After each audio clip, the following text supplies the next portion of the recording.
இந்த நாளில் பல தெய்வீக திருமணங்கள் நடைற்றதாக புராணங்கள் சொல்கின்றன. சிவனுக்கும் பார்வதிக்கும் திருமணம், முருகனுக்கும் தெய்வானைக்கும் திருமணம், ராமருக்கும் சீதைக்கும் திருமணம், ஆண்டாளுக்கும் ரங்கநாதருக்கும் திருமணம். இந்த ஒரு நாளில் இத்தனை புனித திருமணங்கள். இன்று இந்த வீடியோவில் பங்குனி உத்திரத்தின் முழு வரலாறு, ஒவ்வொரு திருமணத்தின் பின்னணி கதை, அதன் சிறப்பு மற்றும் நாம் எப்படி இந்த நாளை கொண்டாடலாம் என்பதை விரிவாக பார்க்கலாம். கதைக்குள் போகலாம் வாங்க. முக்கிய கதை பகுதி. பண்டைய காலத்தில் தேவர்களும் அசுரர்களும் அமிர்தம் கரைந்த சமயம் க்ஷீரசாகர மத்தனம். அந்த அலைகளில் இருந்து தோன்றினாள் மகாலட்சுமி. அவள் தோன்றிய அந்த புனித நாளும் பங்குனி உத்திர நாளாக கருதப்படுகின்றன. இதனால் இந்த நாள் மகாலட்சுமி ஜெயந்தியாகவும் கொண்டாடப்படுகின்றன.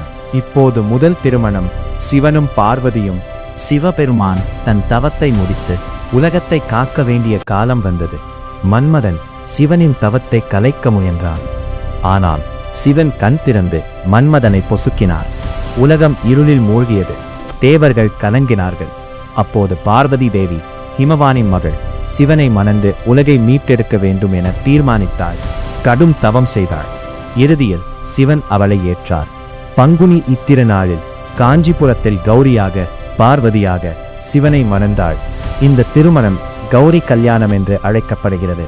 இன்றும் காஞ்சி ஏகாம்பரேஸ்வரர் கோயிலில் இந்த திருமண உற்சவம் வெகு விமரிசையாக நடைபெறுகிறது. அடுத்து முருகப்பெருமானும் தெய்வானையும். இது தமிழ் மக்களுக்கு மிகவும் பிரியமான கதை. தேவர்களை கொடுமைப்படுத்திய சூரபத்மன், தாரகாசுரன், சிங்கமுக அசுரன் போன்றவர்களை அழிக்க சிவபெருமான் தன் நெற்றிக்காரிலிருந்து 6 தீப்பொறிகளை வெளியிட்டார். அந்த தீப்பொறிகளை அக்னி தேவர் கங்கையில் வைத்தார். கங்கை அந்த பொறிகளை சரவண பொய்கையில் கொண்டு வந்து சேர்த்தாள்.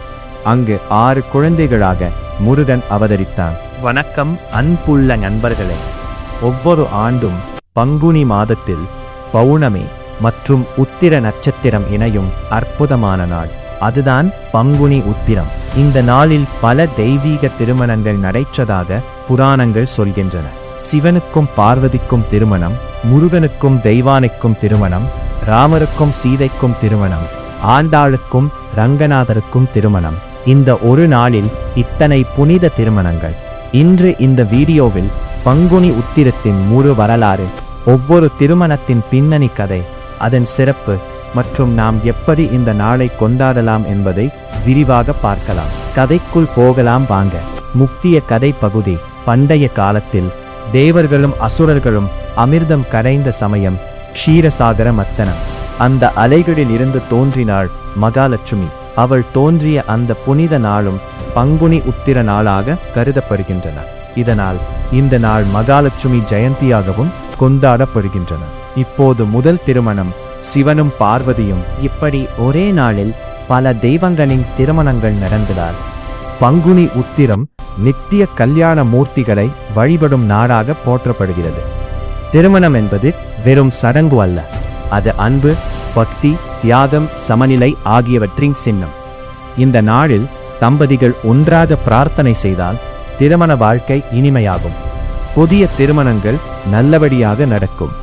தமிழ்நாடு முழுவதும் சென்னை கபாலீஸ்வரர் கோயில், பழனி, வடபழனி, ஸ்ரீரங்கம், காஞ்சிபுரம் எல்லா இடங்களிலும் ரத ஊர்வலம், காவடி ஆட்டம், திருமண உற்சவங்கள், அபிஷேகங்கள் நடைபெறும்.